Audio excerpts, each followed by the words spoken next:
My name is Erin Overcash. I was formerly a Navy F-18 test pilot, and now I'm a NASA astronaut candidate.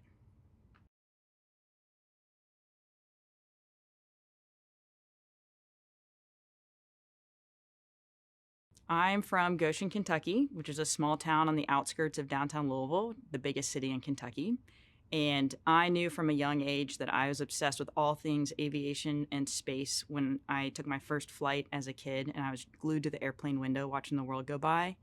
And I was fortunate growing up where I grew up to have a handful of really good teachers who challenged me and never let me settle for good enough and kept pushing me to be better.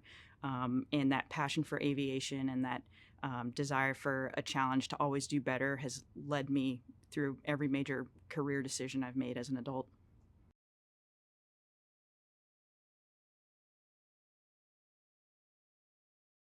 When I got the call that I was accepted as an astronaut candidate, I had just finished field carrier landing practice, which is the practice flights the Navy pilots do before we go to an aircraft carrier.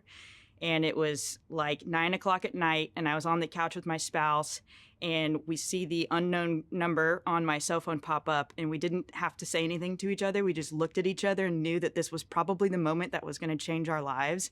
And suddenly we're like throwing blankets and pillows, trying to find the TV remote to turn the TV off. And then, we took a pause, and then I answered the phone call that I was going to be a NASA astronaut candidate.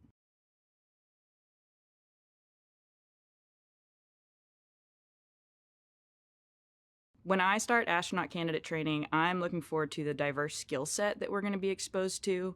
Things like scuba diving in the neutral buoyancy lab with a spacesuit on, learning how to walk outside of the space station, survival school, flying a T 38 jet in a fast paced environment with our teammates, learning how to make decisions when things move quickly. But I think what I'm most looking forward to is getting to know my teammates who have incredible amounts of experience and education that are very different than mine, and we get to learn how to work as a team together.